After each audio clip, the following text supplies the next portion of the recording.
Minecraft speedrunning is a relatively easy thing to do, getting your first personal best, maybe a few more after that, but that's nothing to what some players put into this game. Hours and hours of grinding, resetting, strategy learning and practicing, all requiring a lot of time and willpower to keep going, as speedrunning can get quite tiring after a while. But despite that, some speedrunners just keep going, no matter what gets in their way, just so they can have top leaderboard times. People like NinjaBrain, FE666 and Specna all having reset hundreds of thousands of times, just for a video game.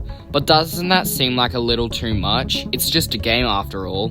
Dedication. Some people love the grind, and a player that definitely loves the grind is a player that goes by the name of MoleyG's. He's an Australian speedrunner that has amassed a ton of top leaderboard times, like sub 13 and sub 12 speedruns, as well as holding over 10 sub 15 speedruns. And on the 20th of November 2021, 452 days after he attained his first personal best of 41 minutes and 17 seconds, he loaded into a seed that gave him the second place time of 10 minutes and 2 seconds, and could have been the second ever sub 10 speedrun.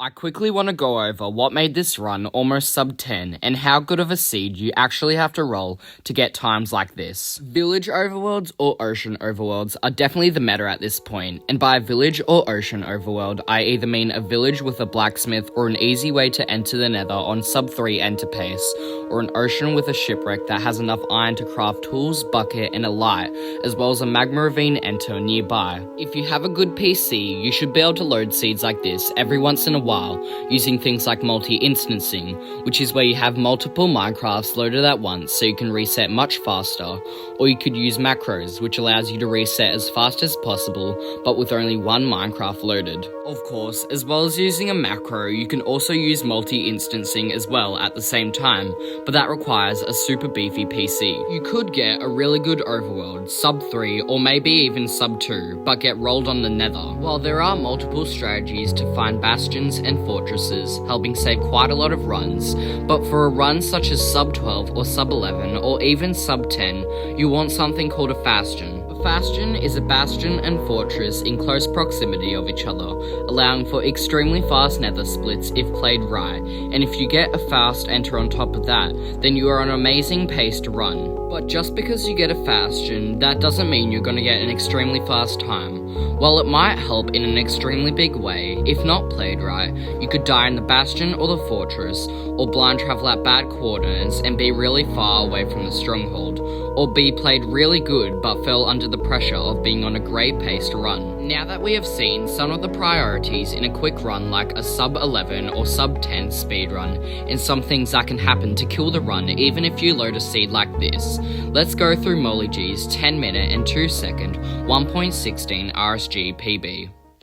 Right off the bat, we can immediately see that he's using a wall. But Hyreinax, what does that mean? Well, it is having 9 instances of Minecraft loaded at once, as well as using a macro to reset through all of them, allowing you to reset through 9 seeds at once. And while loading through seeds, he spots a seed that has an ocean, so he decides to check it out. After having a quick look around, he spots a shipwreck and a magma ravine, so he decides to play it out. He grabs some logs and then crafts an axe using a crafting table, and then gets a few more logs, then crafts a bow and some doors. He then sets off for the ocean where he sees a nearby shipwreck and goes down to it, getting some food and some iron for tools, crafting a pickaxe, axe, a bucket, and then getting some flint for a flint and steel, and then travels over to a nearby magma ravine. In that magma ravine, he finds a nearby formation of magma that allows him to build a portal using the lava underneath, and then he enters the nether at 2 minutes and 11 seconds, and immediately as he enters the nether,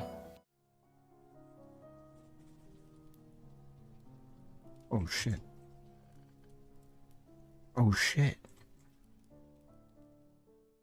this run just went from great pace to insane pace, because having a fortress that close on a 210 enter makes this run have huge possibilities, and that's not all. If you look very closely, off to the side, it seems like there is what looks like to be a bastion, and after spending a few minutes killing blazes, with a close contact with death due to the suspicious stew being poisonous, and after going 6 for 8 on blaze rod drops, he leaves the fortress and heads off to the bastion. After making eyesight with the bastion, he works out that is a treasure type and starts doing his bastion route, luring all the piglins to the top of the rampart and getting them into a hole, giving them a ton of gold to barter with, and after looting the chests and getting all the necessary trades, he leaves the bastion and goes to some nearby coordinates where he builds his blind travel portal and exits the nether.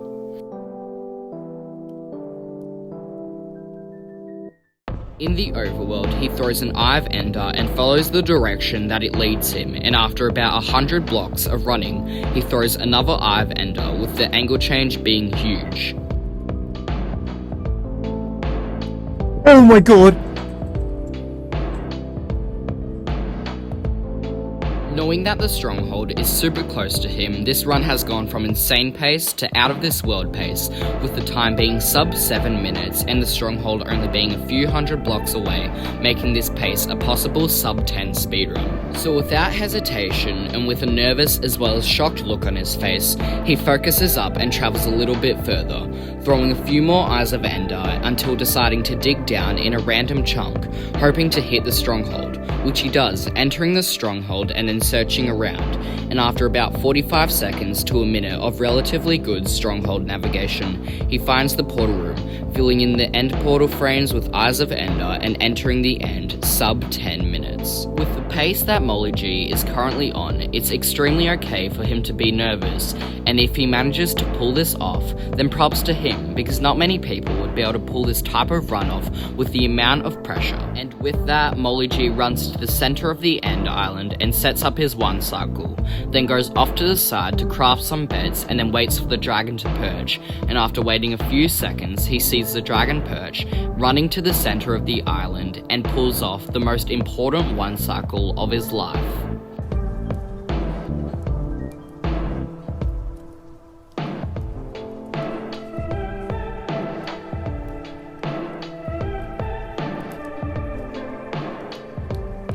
Oh my god! Oh my god, I fucking did it! Oh my god! Oh my god, please, please! No, it's not sub 10! It's not sub 10! Oh my god! Yes! Yes! I did it! Oh my god! Oh my god! That's second place! That's second place! Oh my god! Oh my god, I did it! Oh my god, I did it! Yes! Oh my god! Oh my god! Oh my god! Huge congratulations to MoleyG on this new second place personal best of 10 minutes and 2 seconds. And if you want to go see him run RSG live, check out his Twitch, because he's not done with RSG and he's hoping to get that sub 10 speedrun soon. As well as his Twitch, go check out his YouTube, as he does more than just speedruns and his videos are very interesting to watch. All links will be in the description, and if you could do me a favour, while you're at it, please consider subscribing to me as well, as I really want to hit 1,000 subscribers within the next few months, and the videos from here are only getting more frequent as well as better, so stay tuned for that. Thank you all so much for watching, I really appreciate it. I hope you enjoyed, and I also hope I see you in the next video. Goodbye everyone.